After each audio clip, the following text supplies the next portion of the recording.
Welcome back to Joe Son of Boxing. Excuse me. Okay, Conor Benn and Chris EUBANK Jr. Obviously, it's off. You know that.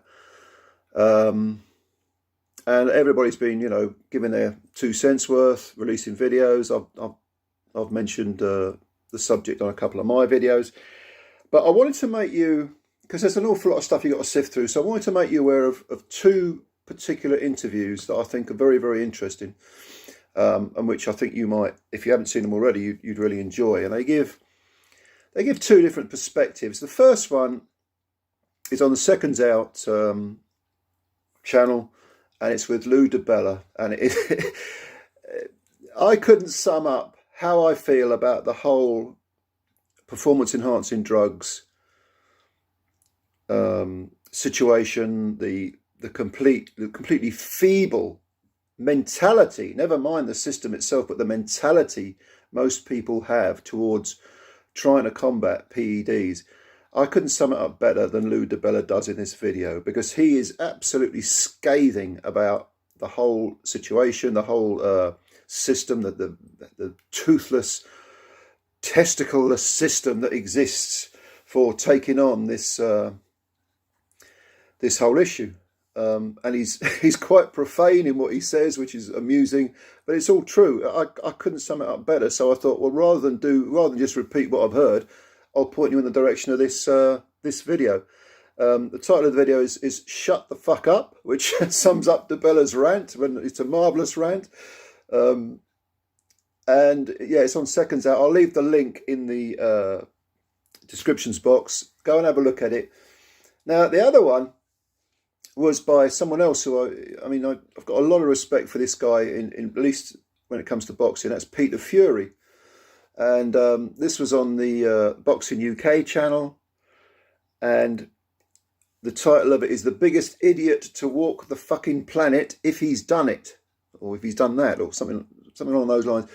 And Peter talks about the drug fail,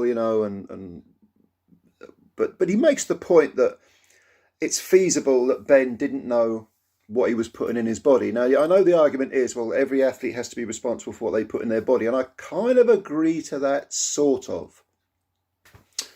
But the complexity of PEDs and how they're administered it's become so advanced, so complex with, something that's an illegal drug. I mean, in layman's terms, I understand PEDs because I work with people who are drug addicts and alcoholics, and we have a needle exchange, and a lot of the guys come in who are taking steroids, bodybuilders and so on, and we have to do training to learn the bare basics so that we can sort of do harm minimization and stuff like that. So I understand the basics, but one thing that I think people don't realise is that you can have an illegal substance, and if you change the chemical formula of that substance ever so slightly to the point where it's barely recognisable, it actually comes off the list of banned substances. So it isn't easy to monitor what you're putting in your body, and the people that should take responsibility are the ones that that administer this, and the people that you hire to monitor and administer what should be clean drugs or acceptable drugs, and to weed out the ones that are illegal. So Peter makes the point, well, perhaps Benn didn't know. Perhaps he's genuinely, he's concentrating on training, on getting ready, and perhaps he doesn't realise, what he's putting into his body. I don't know. I mean, I'm not saying I agree with that. I'm saying that it is an argument that has to be made, or it's a point that has to be made, because whether we like it or not, we can think someone is 100% guilty, but they are actually innocent until proven guilty. And some people will, with a lot of justification, say, yeah, but Benn pissed hot, he's guilty. That's proof. Yes, it is proof. It is proof.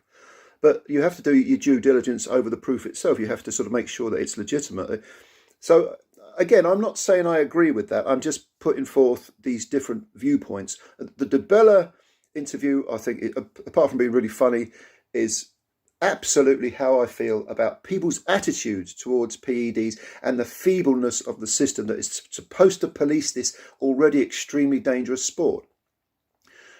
But I thought I'd balance it out by including in the description spot the link to the Peter Fury interview, just to sort of, just to give a little bit of balance and to put forward another perspective. So go and have a look at both those videos. Tell me what you think. I think they're both interesting in very different ways.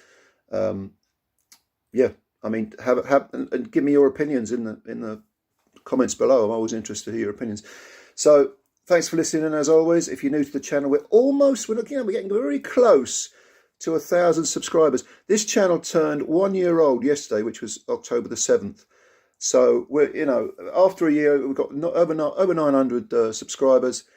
I love doing the videos. I love hearing your comments. I've met a lot of great people who are hardcore boxing fans like myself through this channel. That was the whole purpose of it, to be honest with you. Leave your comments below. Subscribe if you're new. Hit the like button. Enjoy your weekend. And as always, much love to all of you. Take care of yourselves.